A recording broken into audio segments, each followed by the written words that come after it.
tous et bienvenue sur cette nouvelle vidéo. Alors aujourd'hui je voudrais partager avec vous une peinture d'un peintre américain qui s'appelle Scott Christiansen.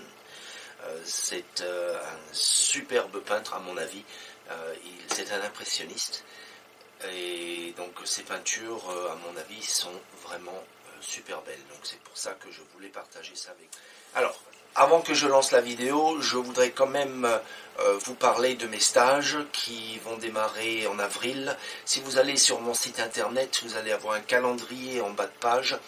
Et à partir du mois d'avril, vous verrez des dates. Alors ça c'est pour les dates, c'est pour les groupes, c'est-à-dire pour ceux qui veulent donc apprendre la peinture plein air sur plusieurs jours. Je ne sais plus si c'est 2 ou 3 jours maintenant, mais oui, il va falloir aller voir.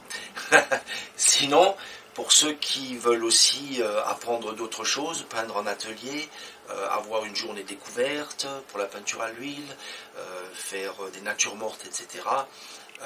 Le reste du calendrier n'est pas rempli parce que, en fait, le système, c'est que vous me contactez et on convient de ce que vous voudriez faire, du niveau déjà, de ce que vous voudriez faire, et puis on se fait un plan ensemble pour donc faire la peinture que vous désirez apprendre, soit la peinture, soit le style, etc. Mais voilà, donc pour les autres jours, c'est ouvert. Vous pouvez décider si vous voulez faire une nature morte, une peinture marine, impressionniste, peu importe. Voilà. Donc, allez voir mon site internet, j'en dis pas plus, allez voir mon site internet, tout est dessus, tout est expliqué, donc voilà, n'ayez crainte, et même si vous voulez préparer quelque chose, si vous voulez pas forcément venir cette année, mais que vous avez une idée en tête, contactez-moi, on en discute. Voilà, très bien. Et ben c'est tout, et ben on va lancer la vidéo, et puis et voilà, bonne peinture, et puis à très bientôt. Alors voilà cette fameuse palette. Donc la première couleur sur la gauche, c'est un blanc de titane. Puis nous avons un gris noir de valeur 2, un gris de valeur 4, un gris jaune de valeur 7, un gris bleu de valeur 7, un gris rouge de valeur 7, un bleu outre-mer, un jaune de cadmium citron ou cadmium clair et un rouge de cadmium moyen. Alors ces mélanges-là partent toutes de ces couleurs et de ces gris que l'on voit en haut. Et pour mes pinceaux, c'est une sélection de pinceaux plats, donc de différentes tailles. Alors comme je n'ai pas l'image, j'ai dû me servir d'un arrêt sur image de la vidéo, et je voulais vous montrer, partager avec vous comment je me mettais en situation pour ça. Souvent, et surtout pour les portraits, je peins d'une vidéo et non d'une image, parce que c'est plus proche un petit peu de la réalité. Voilà, en tout cas, voilà comment je m'installe, et on n'a plus qu'à démarrer notre peinture. Alors on va s'arrêter 2 minutes pour expliquer un petit peu la palette. Vous voyez ici que des mélanges sont faits déjà. Donc sur le milieu, vous avez les mélanges d'ombre et de lumière de tout ce qui est arbre et arbuste. En bas à droite, c'est les mélanges avec une valeur un petit peu plus haute pour tout ce qui est herbage et avant-plan. Et sur la gauche en bas, vous avez les mélanges que l'on va utiliser dans le ciel. Alors c'est un mélange de base et ça a tout été tiré des valeurs que l'on a en haut, tous ces gris que l'on a fait en haut.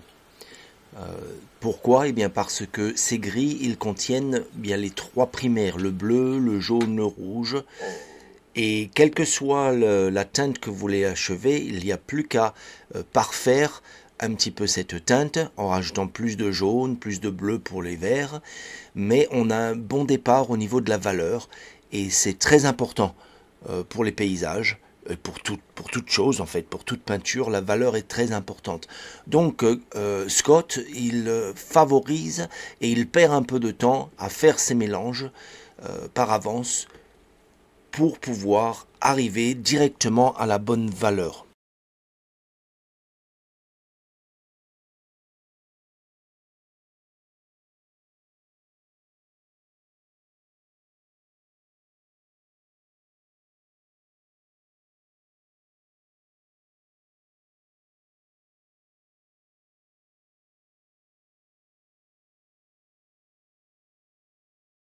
Donc sur la gauche ici, j'ai mes couleurs les plus sombres.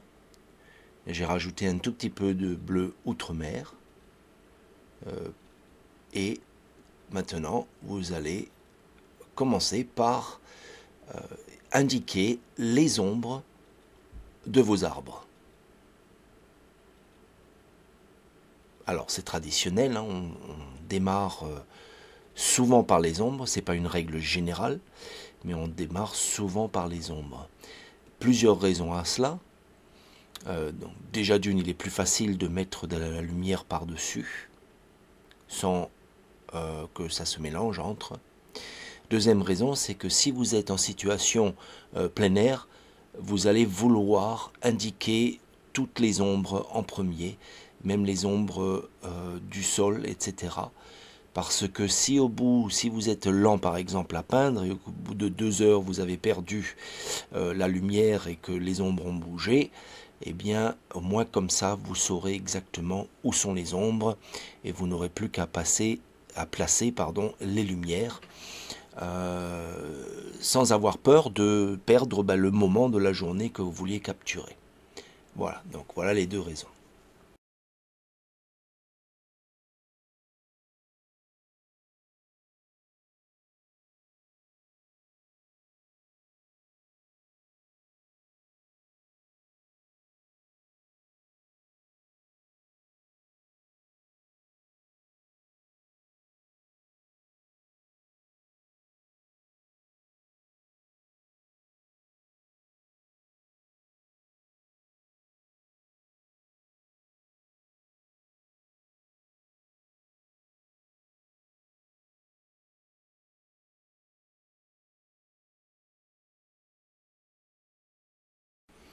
Alors voilà, cette ombre de valeur toujours 3, eh bien elle est un petit peu plus verte. On a du mal à la voir parce que justement c'est la même valeur et on le verra plus quand ce sera sec. Alors quand vous êtes dans vos ombres, rien ne vous empêche d'ajouter des couleurs froides ou des couleurs même chaudes du moment que vous restez dans la même valeur.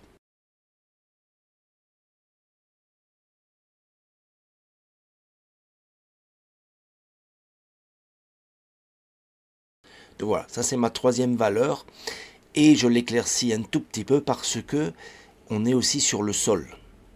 Alors en règle générale, et c'est ce dont je voulais parler tout à l'heure, c'est que vous avez à peu près 3-4 valeurs à respecter dans vos tableaux.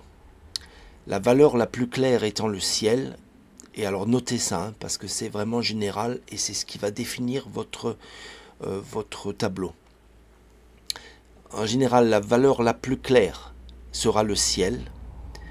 La deuxième valeur après cela sera le sol, puisque on a la lumière réfléchie du ciel. Hein, le sol est parallèle avec le ciel.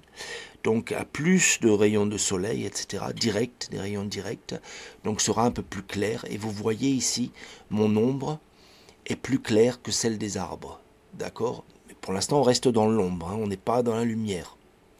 Donc j'ai un demi-ton, voire presque un ton là, de plus clair ici, mais on est dans l'ombre.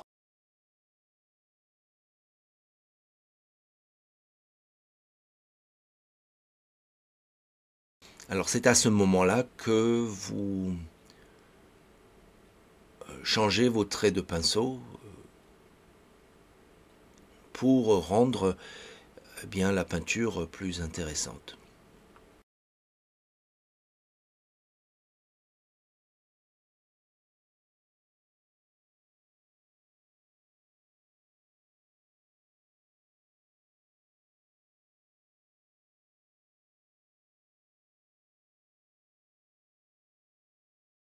Alors maintenant, nous allons passer au côté lumière de l'arbre. Et on va éclaircir au moins d'un ton. Vous voyez, j'ajoute un petit peu de blanc.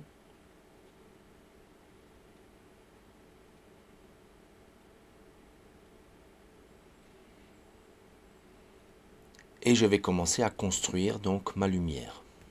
Alors tout ça, ça démarre de du même plot de peinture. C'est-à-dire au départ, j'ai un vert général et de ce vert, après, je rajoute un peu plus de rouge ou un peu plus de jaune ou un peu plus de bleu selon la teinte que je veux obtenir.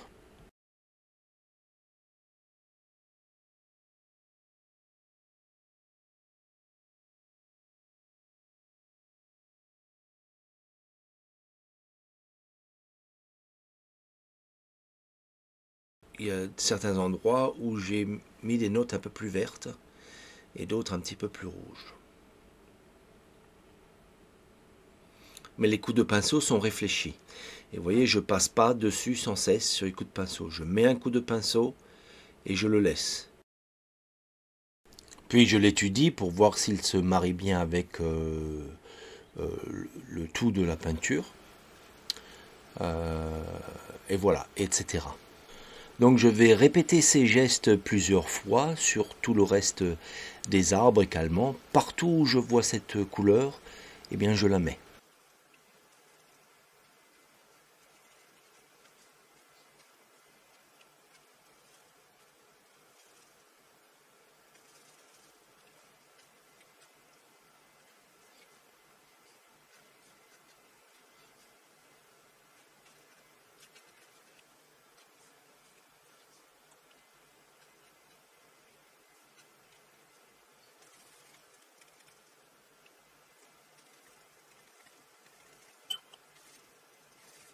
Donc si je vois un petit peu de cette couleur dans le sol, hein, vous m'avez vu en mettre un petit peu par endroit, eh bien je le rajoute et ça va ajouter à l'harmonie entière du tableau.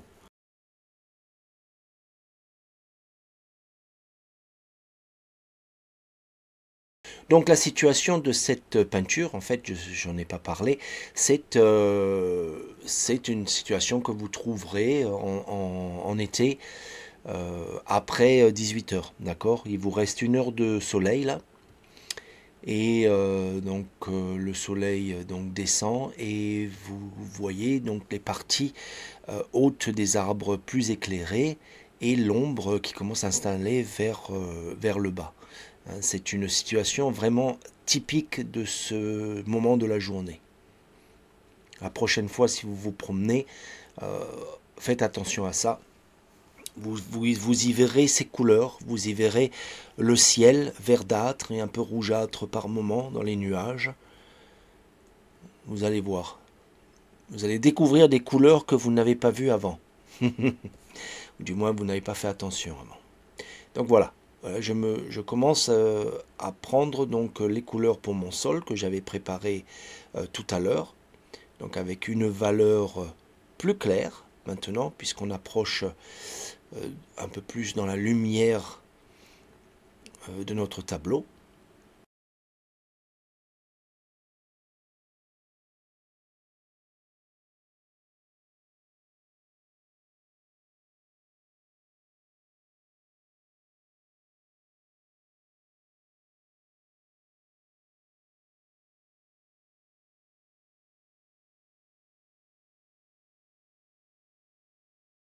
Voilà, donc j'utilise ici les valeurs que j'avais préparées avant pour ce terrain,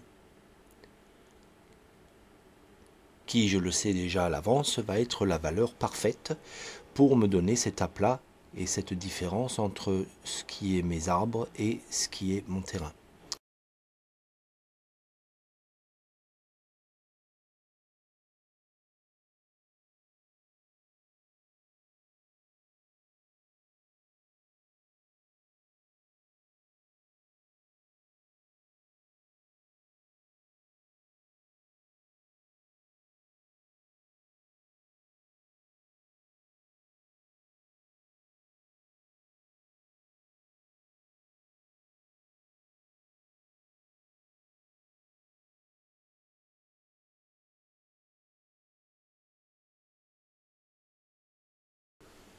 Alors là, je vais rajouter un petit peu plus de contraste de lumière, hein. Je vais l'éclaircir un tout petit poil. Et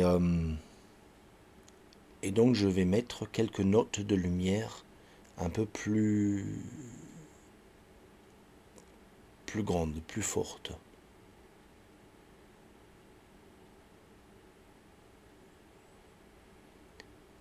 Et c'est ce qu'on appelle donc des notes de couleur. On veut pas mettre ça partout, mais à certains endroits, ça va avoir sa place pour rendre eh bien, ce paysage intéressant.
Alors ici, on rajoute quelques notes orangées pour harmoniser le sol avec les arbres.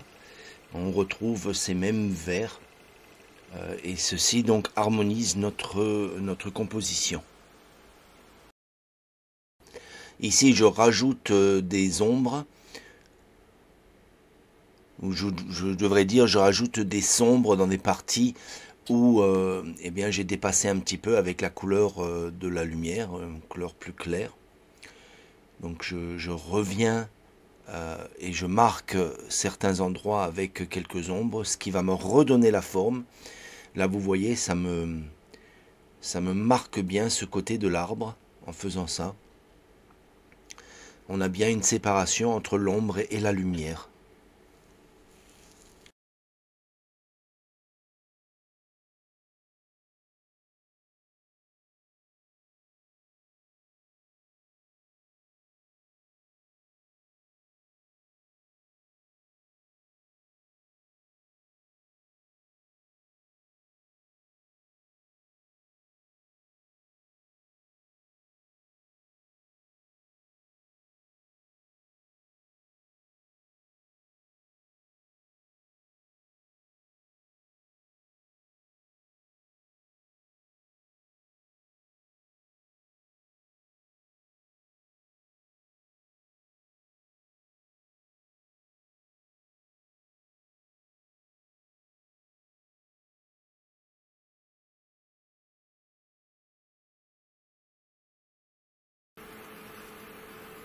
Alors certains vont me dire pourquoi est-ce que j'ai pas commencé donc par le ciel.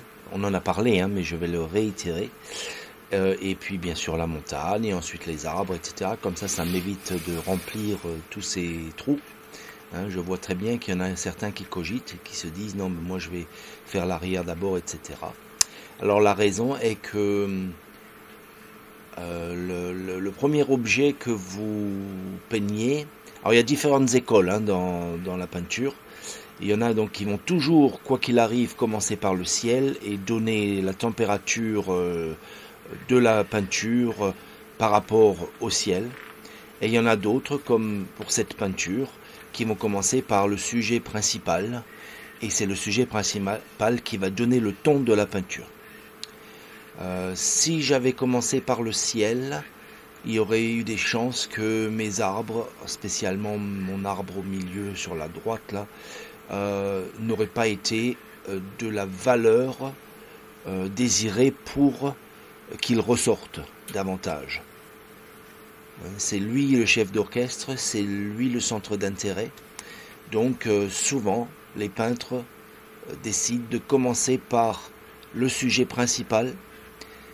On y accorde toute son énergie, on y accorde la valeur que l'on veut mettre, et ensuite on ajuste toutes les autres valeurs et la température par rapport à ce sujet principal. Voilà. Voilà la raison, l'unique raison pourquoi certains commencent par le sujet principal et d'autres commencent par le ciel. Maintenant, il est temps de travailler sur notre ciel. Pour ça, je vais utiliser une brosse plus large, une brosse propre. Mais d'abord, je vais mettre ma partie du ciel la plus sombre, celle donc qui touche ma colline à l'horizon.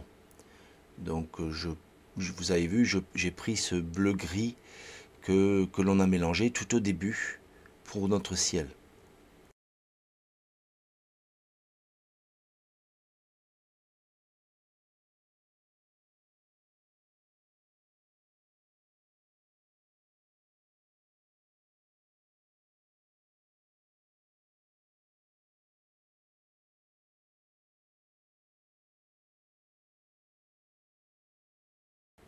Donc vous m'avez vu aller chercher dans mes gris en haut, mes gris colorés, et rajouter un petit peu de ce gris coloré, plus un petit peu de rouge, et un poil de jaune pour l'harmoniser avec le tout.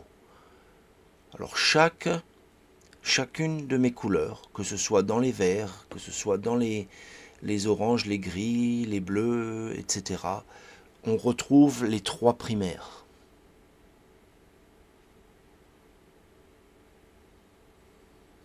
Parfois, c'est vraiment très très peu, mais on retrouve les trois primaires.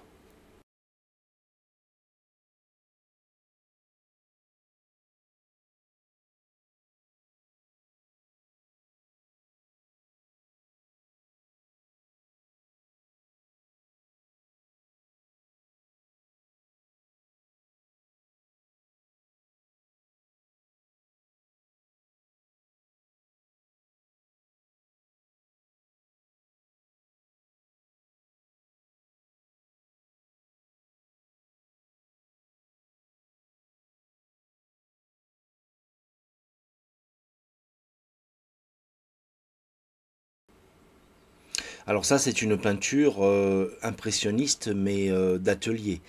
En plein air, personnellement, je pense pas que je prendrai tout ce temps à bien poser chaque valeur, chaque teinte correctement. Ce serait plus un travail que je ferais une fois de retour à l'atelier.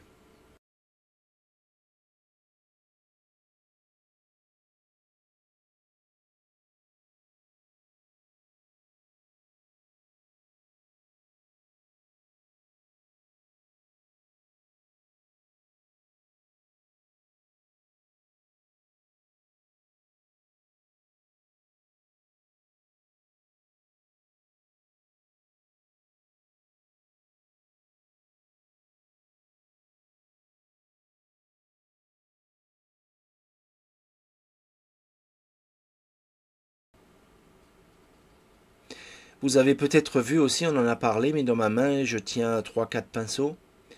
Donc je garde toujours un pinceau pour les couleurs, enfin deux pinceaux pour les couleurs claires, deux pinceaux pour les couleurs foncées. J'essaye de jamais les mélanger. J'essaye de jamais avoir d'ombre dans la lumière ou de la lumière dans l'ombre.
Maintenant que l'ensemble de la peinture est terminé, mon travail est de venir ajuster différentes parties donc, de la peinture. Donc je vais de nouveau manipuler les bords, rajouter peut-être des sombres ici et là, ou des lumières ici et là. Toujours est-il que ce stade-là maintenant est là pour harmoniser l'ensemble de la peinture.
Ce sont ces petites touches, ces petits détails qui vont bien définir donc votre arbre.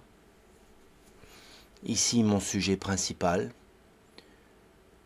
où je travaille vraiment sur chaque partie.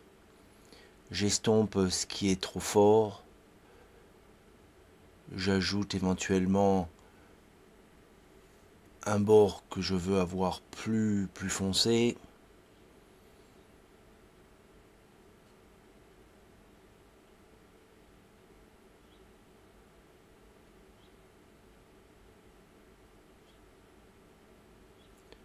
Je leur donne vraiment leur caractère là maintenant.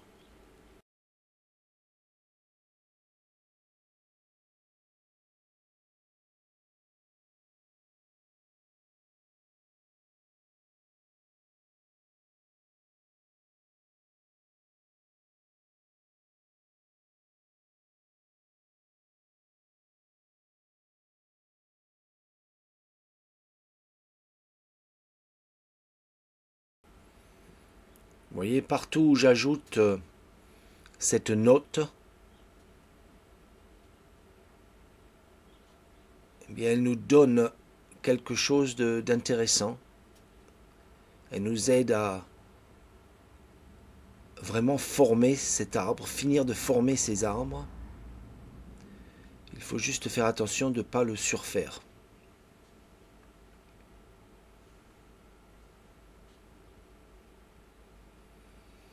Et c'est pourquoi on le fait à la fin, vraiment pour... c'est un support en fait pour la totalité de la peinture.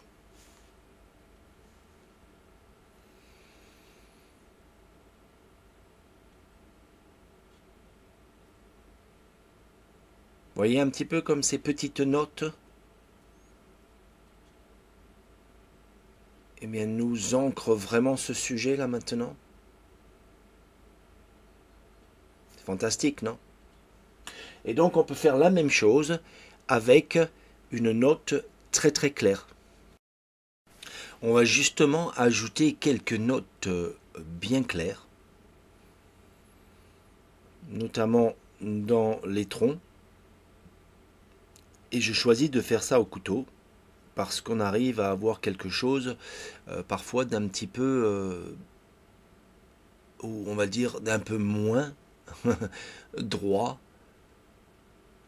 puisque la peinture ne part pas d'une façon, comment dire, d'une façon esthétique du couteau. On ne sait jamais exactement quel trait le couteau va faire. Et pour les branchages, c'est une très bonne chose.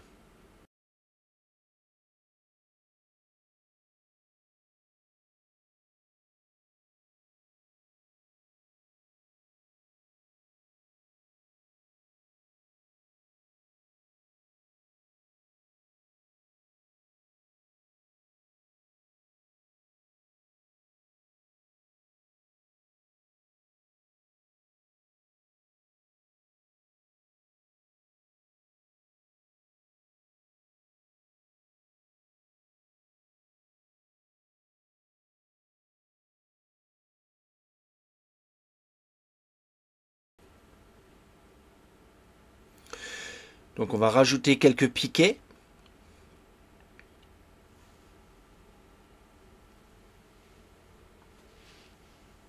Quelques lignes qui vont nous aider à la perspective.